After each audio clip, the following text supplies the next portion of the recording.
and welcome to Red Army TV. We're joined tonight by two massive Boro fans. We've got Ben Lamb, English literature lecturer at TCI University, and three-time BDO World Darts champion, Glenn Durrant. Glad to be here, thank you. Thanks for the invite. We've got a lot to cover. We're going to talk about the Newport County Cup game. Unfortunately, we have to, but we will. We've got a little bit of transfer rumours to come. We've got looking forward to the next couple of games throughout the month of February, which is going to be a tough month for the team. I'm sure you'll agree.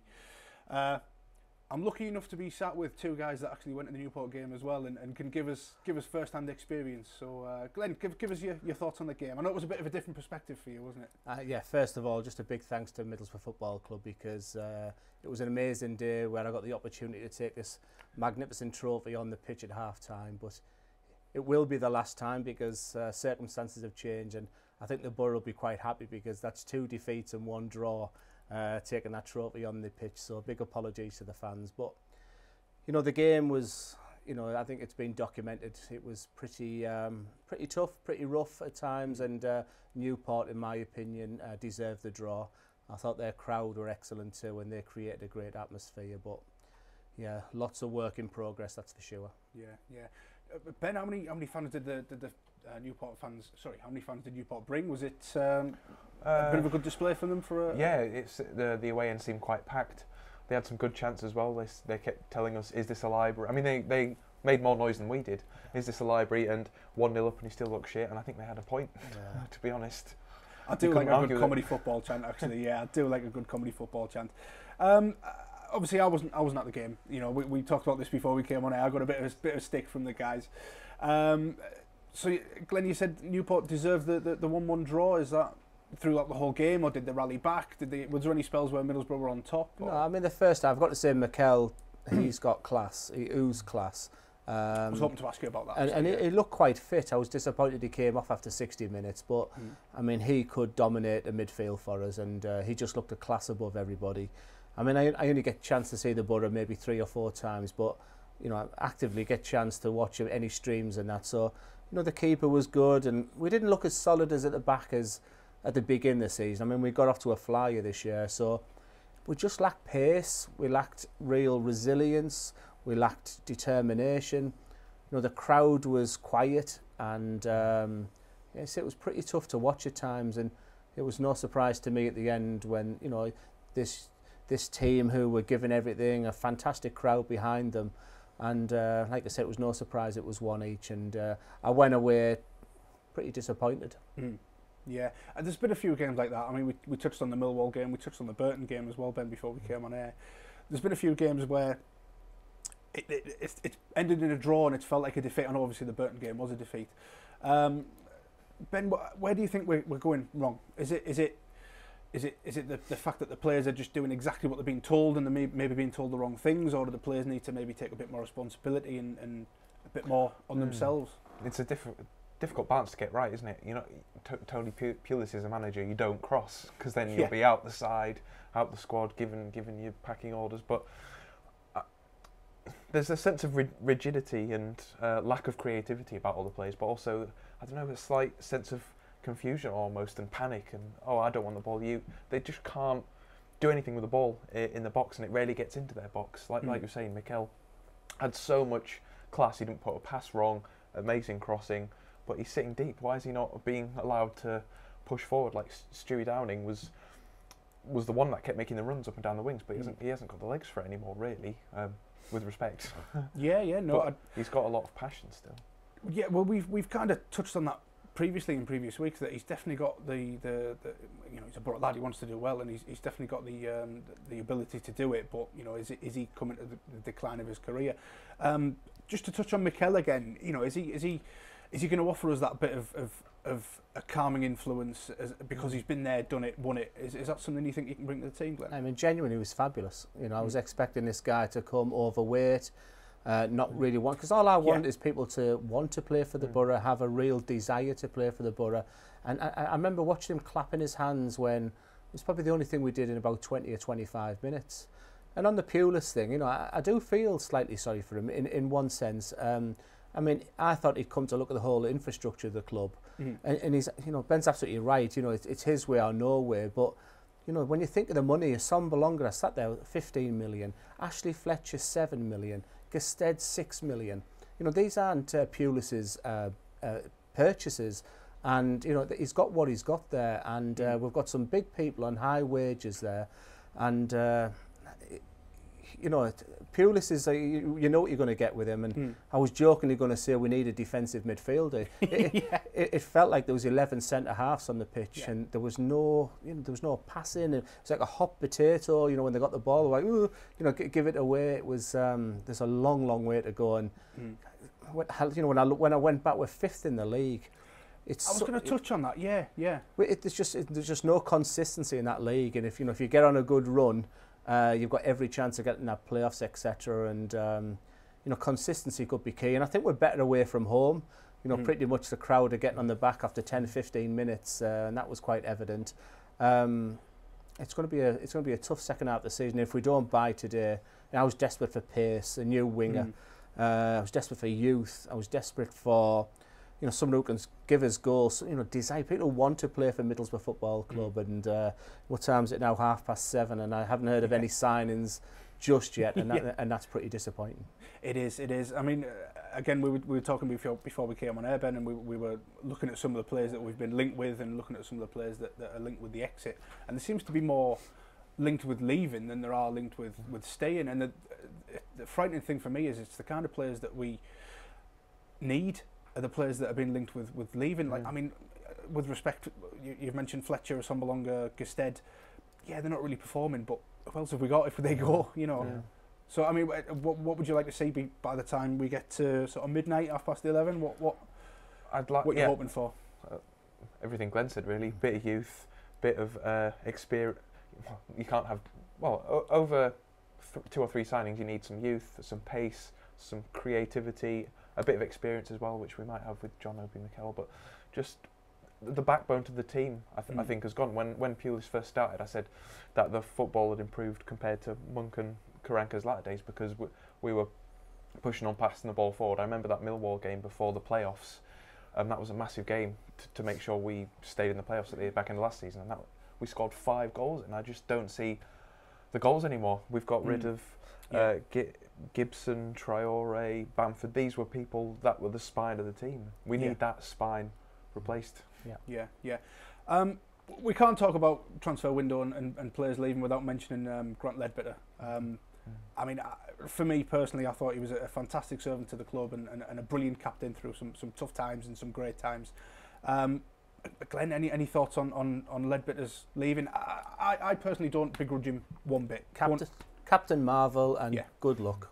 Good luck. He's been a great servant, and every time he comes back to the Boro, he'll get a great reception. And he went with dignity, and he had Boro in his heart, and you can't ask so much more than that. He did a terrific job, and you know, all the best. Definitely. I mean, you'll remember as well, Ben. I mean, Ipswich come earlier on in the season, and he was applauding the Ipswich fans, and they reciprocated. I don't think there's a set of fans that Grant Ledbetter's played for that have not left with a bit of respect for each other. But yeah, you know, just wanted to pass on our best wishes. He puts a tackle in, he makes an effort, he gets some sweat on, and that's all. That's all the fans want. You know, when he works off the pitch, he's given 100%. Definitely. So yeah, as it stands, we're wondering who's going to be coming in, who's going to be coming out. Is there any names that we've been linked with that you're excited about, or anyone? Well, I got excited with a Polish winger from Hull. I won't do his surname. And that for me, that was the kind of player I was beginning to get excited with. Yeah. There was someone asked me who the best player I've seen this year, and there was a couple of players at Derby who I thought were terrific, and there was a centre forward at Brentford. You know, the players are out there, and we talked about the whole infrastructure of our scouting system, and we sit here. It's no point me saying who I'd like to see coming in. You know, I'd like to think that our scouts are out there now, and they should have a list of players who are ready to come in a January window, who will make a difference, and not just go out now and find someone last minute. Yeah. That's what you're hoping, and you're always thinking, and that's what I thought we'd get with Pulis. He always sort of, every club he's had, he's found that golden jewel, and I think that's what we need. Yeah, so Ben, where do you think we're going wrong in terms of bringing the players in? Is it purely Teesside's not attractive, or are we can we compete on the world transfer possibly? market, I think tease, Middlesbrough's been successful in the past by getting youth coming through or people past their best on the way out, and you need to get the timing just right, I think. It's a good point. I didn't think of that, actually. We've talked about this on the show where we're kind of waiting for the next academy star. You know, we've had Stephen Walker just signed a new 4-year contract, possibly could be the next one. We'll have to leave that there, lads. We're just going to take a quick break. We'll be back afterwards with some more transfer talk, and we'll be talking darts.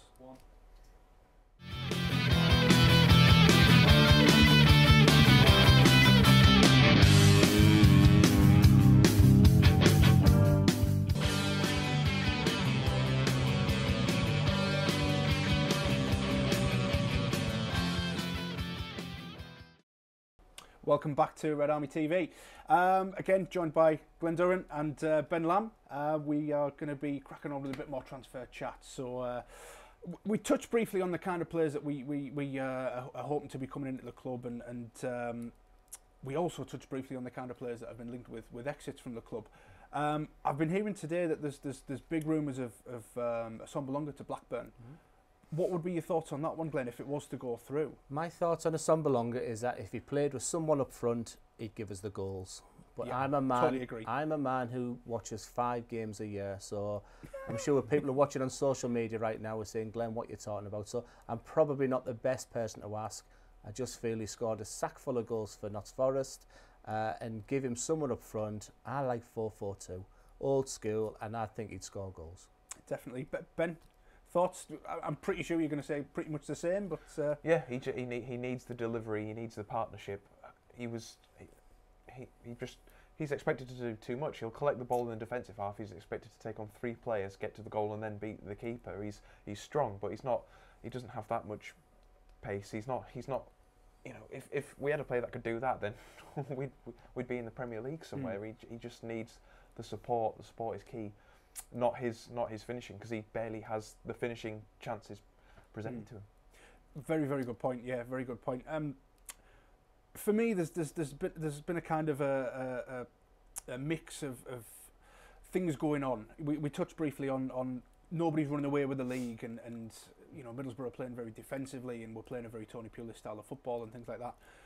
For me, I think if and this might be wishful thinking, correct me if I'm wrong, lads, if 1 or 2 players came in that could fix that final third issue that we've got the defence, nobody's running away with the league, we're in a brilliant position to kick on and really cause some damage. Am I wishful thinking, or is it a possibility? Is it something that am I oversimplifying the problems we've got? My answer to that question is, if we don't bring anyone in, I think we'll scrape through as the team that finishes 6th, and then you're in the realms of the playoffs then. If we really want to have a go and do something in this league in the second half of the season, because you're absolutely right, a good run of 4, 5, 6 wins, you're in the top 2. Yeah. So really, it's on the ambition of the club right now. But for me, the squad that we have now and this 4-1-4-1 he's playing, whatever you want to call it, might get us to finish 6th place. I mean, do you think margins are tight, aren't they, Ben? Yeah. Is it? Am I oversimplifying things, or is it just the slightest little change? I mean, we all think we're football managers. Yeah, really we do. Yeah, I think you can't underestimate how a little change can do so much difference, and it just takes maybe some players to have an understanding, a partnership, a bit of a communication. That works defensively as well as in an attacking sense. If you remember Ayala and Gibson, they used to be unstoppable at the back because they just understood how each other worked. If you had that between a midfielder and a striker, then we could be banging them in. I think, maybe if we get the midfielder that we need, or 2 that can get the ball to Assombalonga, then there's no telling where we can achieve. But I think everyone knows that it's just not working. Yeah. The McKell signing showed ambition. I was excited for the January window. Yeah, I really was. Yeah. If that's the only sign we make, not only do I feel sorry for us, I feel a little bit sorry for him too, because he is not going to turn us from 5th place to top of the league. He's, you know, as much as we've waxed lyrical about him there, I was hoping, you know, someone up front, someone who's going to score his goals, help us on Bolonga, maybe a new winger to come in there. That for me would have got me excited. Excellent, excellent. No, I totally agree. I totally agree. We're going to take it away from football for a minute. I'm sure you've all noticed the elephant in the room, which is the trophy in the room. Glenn, how does it feel to be bringing it back to Teesside for the third time? Do you know, I've been on this show twice, and I thanked every man and his dog. But do you know what? For once in my life, I'm proud of me. You know, all those cold Tuesday nights where it's 2 buses to the Blythe Home Club in Stockton, and when you get there, you play some guy out the corner because no one wanted to play me. And you're thinking, is it really worth that? Another 20 quid I've spent tonight, and it's been a long road, and I'm proud of me right now. And to be a 3-time BDO world champion, it's something to be very proud of, and I'm dead happy. I don't think I've ever been in such a good place. Give me a bit of a lip Sorry, more. Yeah, no. Yeah. Every single person in this room, and I'm sure every person's watching, is just as proud. You know, Thank you. Very, very well done. I appreciate it. Now, you've mentioned you've been here a couple of times before, and I think we've got some footage of one of your previous visits. Do you want to tell us a little bit about what we captured? It was great. It was the first time I'd been. It was a fantastic day. I brought me darts, brought the trophy, and I saw the dartboard when I walked in. And any dart player will tell you they need a warm up. You know, they need to really, And it was a case of we were going for promotion. So if you hit a bullseye, you got 3 points. If you hit a double, you got 2. And if you hit a single, you got 1 point. So we used the game of like Norwich at home. I threw the dart, and I think the video will tell its own story. It was a great ending. Excellent, excellent. We've got this coming up for you now.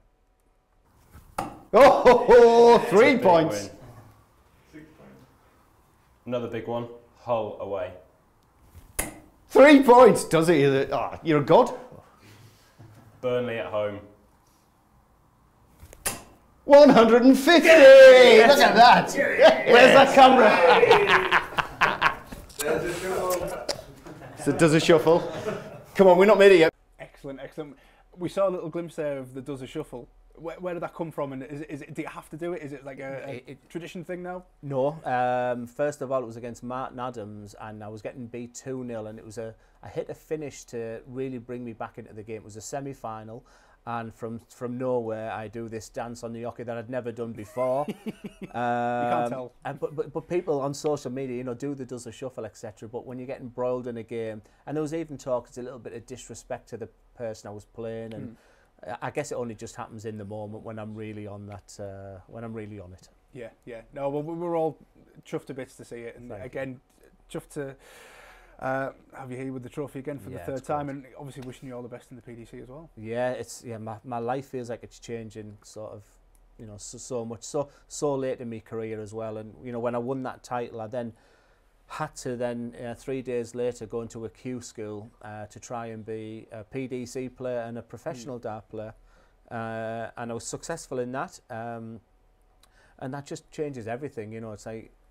even I celebrate 30 years in my job tomorrow. 1st of February 1989 I started in where I work now, and incredibly it's I put my notice in at work, and it's just all changing so late, and commercially it's so good and so different, because there's a lot of interest out of me because you're regularly on Sky Sports, or hopefully that'll be the intention. So it's just a pretty special time for me right now, and I'm just living the dream. Yeah, well, we can all see. Do you think it's given you a bit of a different perspective, this happening kind of this stage in your career, rather than when the youngsters coming through? Or yes, the youngsters won't have any clue, and as soon as they get a mortgage and responsibilities, they'll probably know.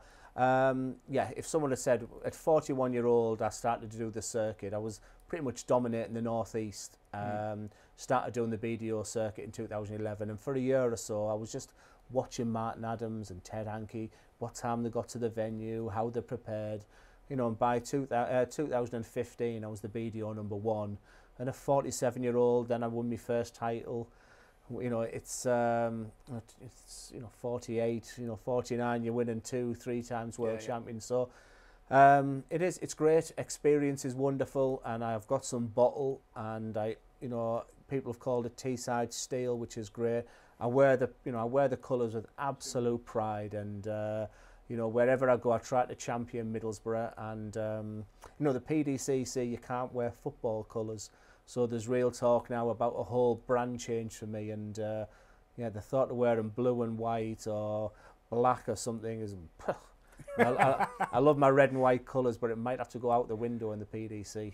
And then there's my walk on tune, Pig Bag, and as many darts fans will know that Adrian Lewis has that song, so I can't, and that gives me 5%. You know, when I hear that go, it's absolutely amazing. So big changes all round.